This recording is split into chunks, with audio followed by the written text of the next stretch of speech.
Hello there and welcome back to the channel. This is Nerd.World History, and today we're continuing the exploration of Celtic tribes of ancient pre-Roman Britannia, and this time the big one, the Catuvellauni, one of the largest and most powerful and wealthiest tribes of Britannia before the Romans turned up, and one of Rome's most powerful adversaries on this island. A tribe that very nearly came close to actually stopping the Roman invasion in 43 AD. But we'll get to that a little bit later on. For now, if you like this channel and you like the videos on it, please like, share, subscribe and comment down below. Before we properly carry on with this video, to interject myself, shameless self-promotion, linked in the description below are my other channels, which are Nerd.World, Nerd.World Films, Nerd.World Order, as well as my website and other social media links. If you like this channel, you might like what's happening on those channels as well, although they are on fairly different subjects, but it's more of me babbling about crap, so if that's what you're into, I suppose. Please check them out, like, share, subscribe over there as well if you like it. And as much as I hate to bring this one up, I have also had to start a Patreon, which, to be honest, I don't really know how to use yet, but it is linked down below. It's mostly because I have a regular job and I'm trying to do this in my spare time, and to be honest, getting away from my other job would also be nice. So I am trying to build this as something, so if that's something you feel possessed to do,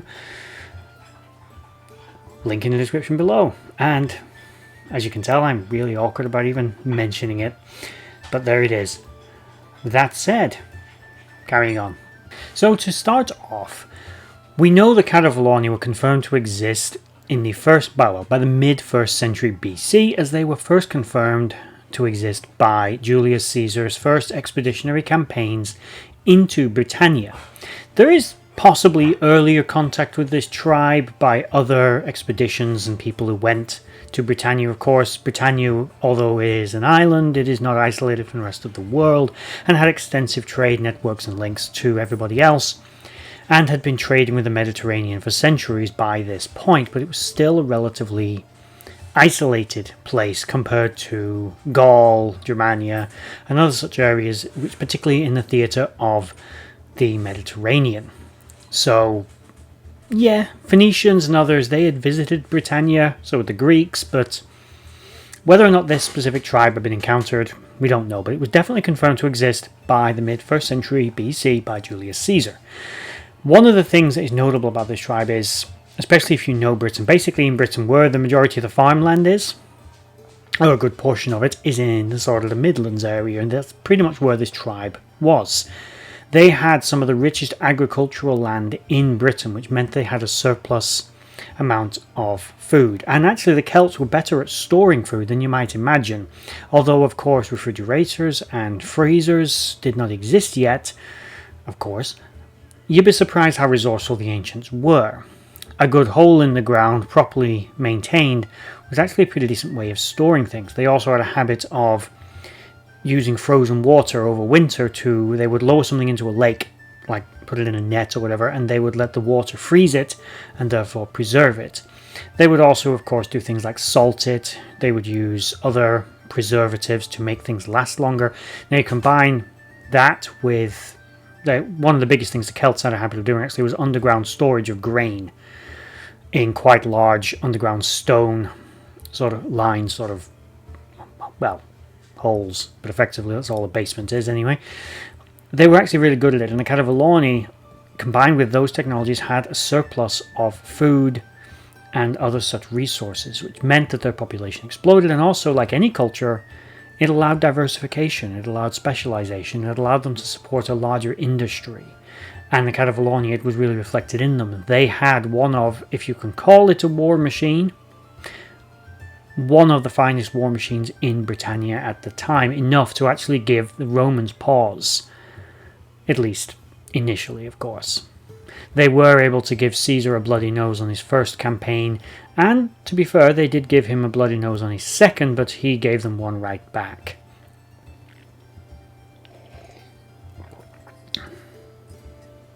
Bloody Romans.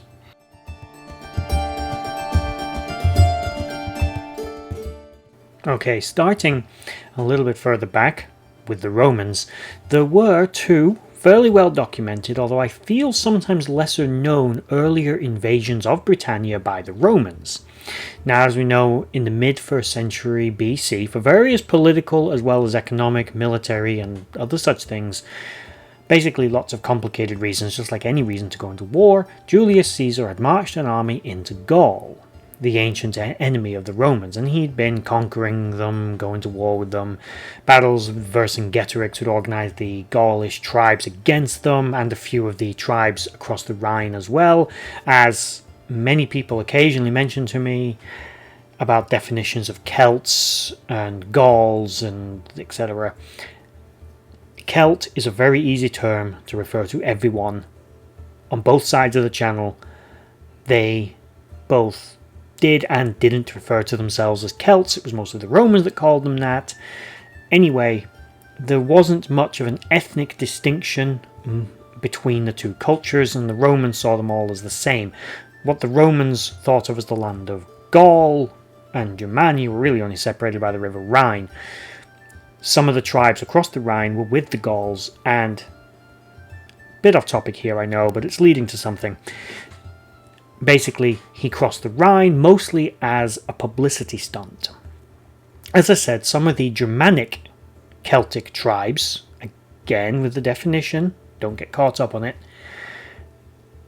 again with some of them, they had sided with their brothers from across the river against the Romans, probably for self-preservation. I mean, it's happening to them, we're next. We work together, maybe we stop it. There was much more of a united front in Gaul than there was maybe in Britain. And under Vercingetorix, they really did push the Romans back, but Julius Caesar was, well, Julius Caesar. And yeah, he kicked their asses up and down Gaul.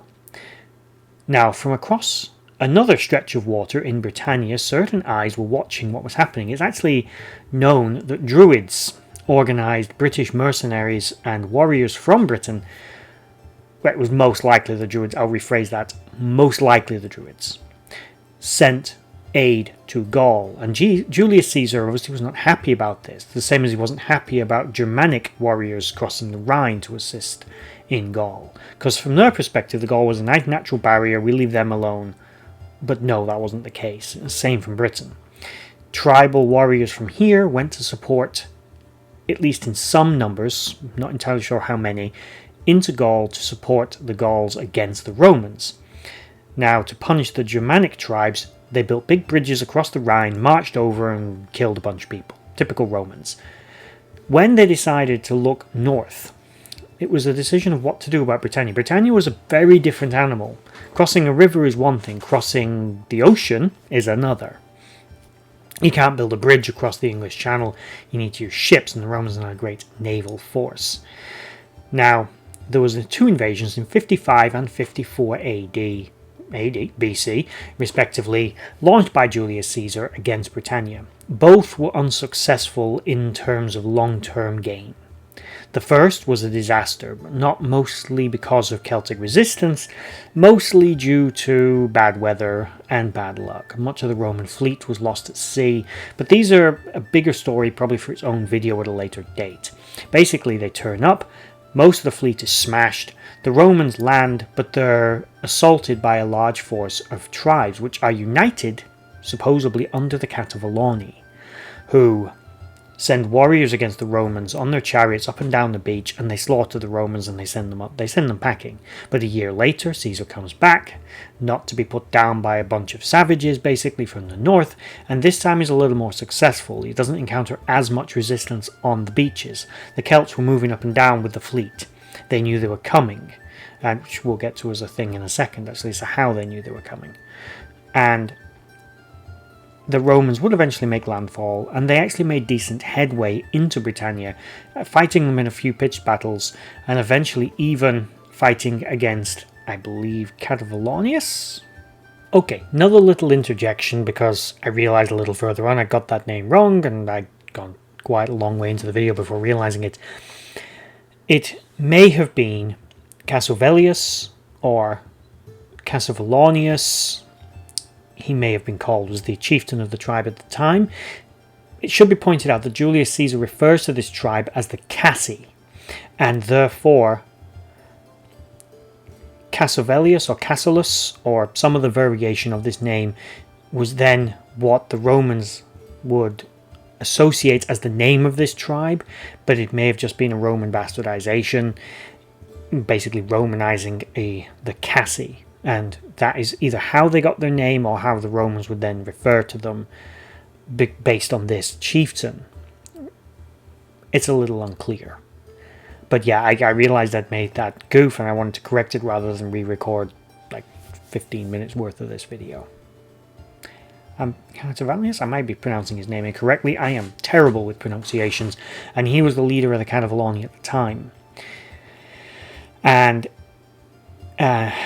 basically, he was the main opposition to Caesar, and again, the rallying force as sort of the British High King or High Chieftain, who was the one appointed to be in charge during a time of war council by the different tribes, or possibly by the Druids. Not entirely sure how that political dynamic worked.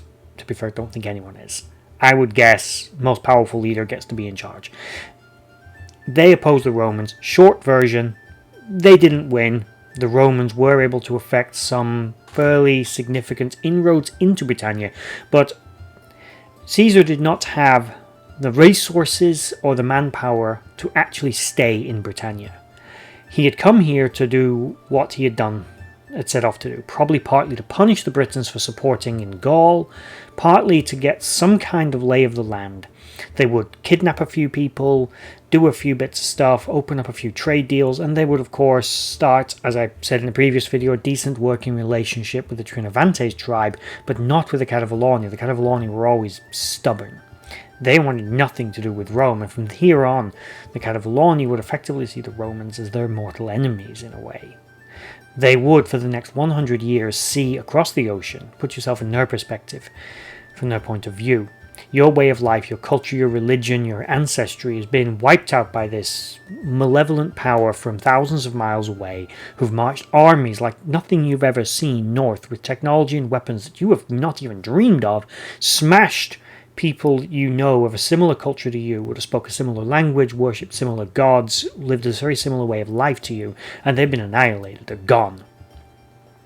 And you actually tried to help, but you couldn't. And then the Romans came here and they kicked your ass. So, look at it from their perspective. They weren't playing around. Basically, the Catuvellauni would spend the next 100 years either proactively or possibly just as an extension of who they were as a culture, which could be either, debated in the comments. They would spend the next 100 years consolidating forces in southern Britannia, annexing local tribes, invading local tribes either through marriage or whatever. Now, get into how the Catuvellauni and the other British Celtic tribes knew what the Romans were up to on the continent. Pretty simple. There was a lot of trade and a lot of contact. A lot of tradesmen went there quite routinely. Now, by the time we reach the era of around 43 AD, when we're looking at the Claudian invasion, the Romans are looking to invade Britannia, but Britain is still a bit of an unknown quantity. I've heard it described by some historians before as the equivalent of a moon landing. To the Roman point of view, Britannia was as far away as the moon, and to get there was a massive investment of resources. They also remembered that 100 years earlier, Julius Caesar had been driven from Britannia. Now, whether or not it was because of, again, tactical success of the Britons or whatever, will have been a combination of two. Of course, he would have taken losses in Britannia. He'd also taken a lot of losses on the continent, and he had other political reasons why he needed to withdraw. But in reality, Caesar didn't have the men or the time or the resources to actually conquer Britannia. He made impressive inroads, but he laid the groundwork for what was to take place 100 years later. The Romans learned the lessons as well, thanks to Julius Caesar's invasion. This was not going to be an army that would need to be 5,000 or 10,000 men strong. They were going to need an army that was of an almost unprecedented scale to invade Britain. They, although by this point did have allies and did have friends in Britannia, there were powerful tribes, and there was The Romans saw the Britons as savages, and they saw Britain as a mystical isle, and they thought their gods were dangerous and powerful. And remember that these are very different times, where the people then were perhaps a little more superstitious. And remember, gods were an integral part. Well, they weren't just some omnipotent being that sat up in the clouds and you prayed to it and maybe you got what you wanted, maybe you didn't, but it's, get rewarded for doing yourself kind of stuff. No, the Roman gods were involved in everything you did. They were in the rivers, they were in the oceans, they were in the sky, they were in the thunder, they were in the lightning. They were present. And the Celtic gods were considered dangerous, and the Celts, as an extension in Britannia, were considered dangerous. Now, it may have been a reputation that was built up and was not founded in anything, but it didn't matter. The Romans believed it, so to get the army to even go to Britannia would take a kick by the Roman leaders. And they got them here eventually, of course, but they amassed a number of, at least it's an estimated 40,000 soldiers. I've heard some estimates think that the number may have been as many as 60,000, although I believe that is excessive and probably not likely. Over time, yes, but not initially. It should also be noted as a side note that of all the provinces of the Roman Empire, Britannia would retain the largest garrison out of any one province of the Roman Empire for the next 300 years. Well, next 400 really, until the withdrawal. There would always be between something like 60 and 80,000 troops stationed in Britannia for the next few centuries. Don't know what that's a reflection of, so interpret that how you will.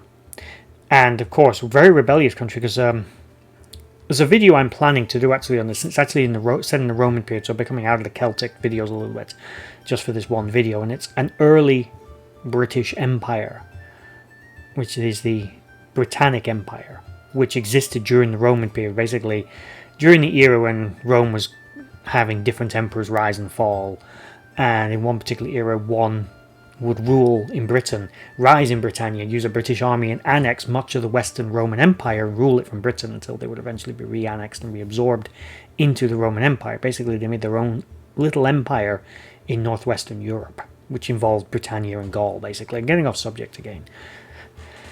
The Catuvellauni, by this point, were very wary of a Roman invasion. They were aware it was coming because they had spies. And we think of it as a modern concept, but it wasn't. They sent people to the continent, mostly women and other things, and they'd work as servants in the Roman camps.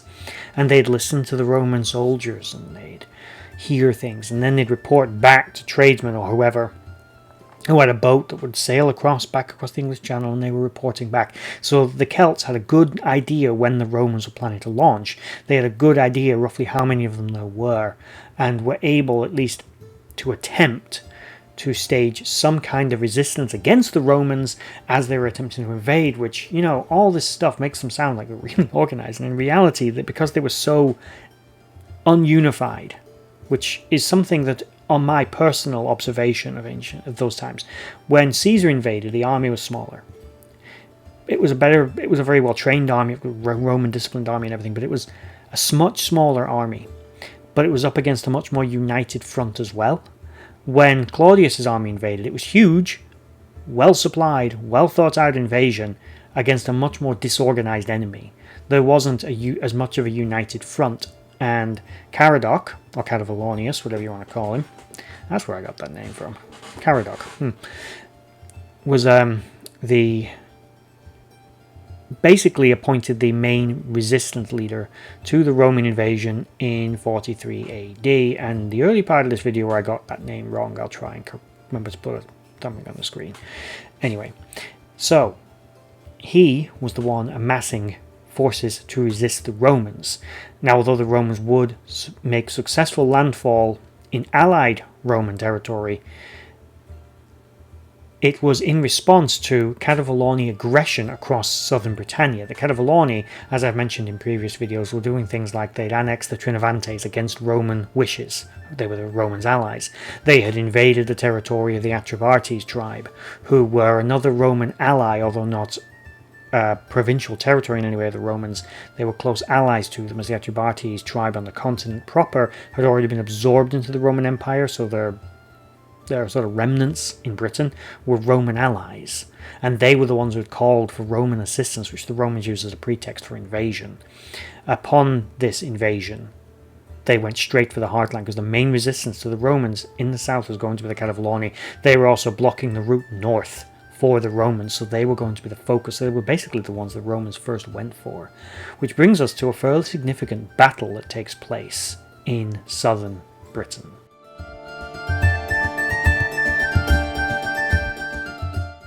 The Battle of Medway took place in 43 AD. It's the first recorded major engagement between the Romans and the ancient Britons. Now I'm going to do a more extensive breakdown of this battle in another video, so this will be a little brief. Your basic two belligerents, Romans on one side, Celts on the other. There have been a couple of minor skirmishes already with the Catuvellauni and other tribes against the Romans, trying to prevent their landing, which had not gone very well. This was the first proper battle. Now, the Romans were using auxiliaries as well as Roman legionaries.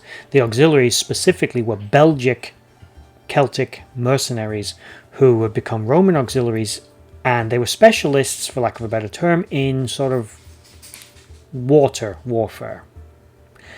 Basically, the area of land where they came from, where their tribes were situated, was kind of marshy and lots of rivers. They came to Britannia, and it was perfect, ideal conditions for a style of warfare they were very used to, but the Romans weren't very good at. These auxiliaries made their way across the River Medway, and they managed to get behind the Celts under Caraticus and Togodumnus, two brothers who were basically both the head respect of the Catuvellauni tribe. This had also come on the heels of the surrender of the Debuni tribe to the Romans, who themselves were a tribe that had been subjugated by the Catuvellauni. The Catuvellauni had been expanding for a number of years, as I said, and absorbing other local tribes. The loss of the Debuni was a bit of a hit to morale and numbers and resources, but a boost for the Romans. Now, they had now gone into this pitched battle, and while the auxiliaries were hitting them from behind, the Roman legionaries stormed across the river to the shock of the Celts and managed to hit them head on as well. Now, the first day of the battle was fairly undecisive and didn't really result in a specific winner. But the second day of the battle, the Romans hit them hard and forced the Celts into a retreat eventually. And although there were heavy losses on both sides, the day was effectively won by the Romans, and the Romans continued to march further into Catuvellauni territory, and eventually, by 47 AD, I believe, the Catuvellauni tribe had been completely overwhelmed and subjugated by the Romans. So, yeah, although they were the most powerful tribe in southern Britannia, let's face it, nobody in the ancient world was a match for the Romans. I mean, I've sometimes said in my videos, I've even said it in this one, part of the reason the Romans were so successful in Britannia, despite the aggressive nature of many of the local tribes, such as the Silures and the Catuvellauni, there were too many tribes that had effectively sided with the Romans. The Parisi, the Iceni, the Trinovantes, the Atrebates, all these tribes sided with the Romans against other Celts. But again, it's a betrayal of culture and kinship, but you have to remember there was no sense of being British in these days. There wasn't even really a sense of being broader Celt. I mean, look at modern cultures as an example. The Middle East being maybe a good analogy for this time period. Most of the peoples that live in the Middle East are related by religion, and what from an outside observer would seem to be a common culture and connected languages and shared histories. But, and I know it's infinitely more complicated than that, and I am boiling this down to its absolute most basic, but from an outside observer, you think, well, they're all the same culture, why are they at each other's throats? But they are. It doesn't matter that you share a common ancestry, you're all of an Islamic faith.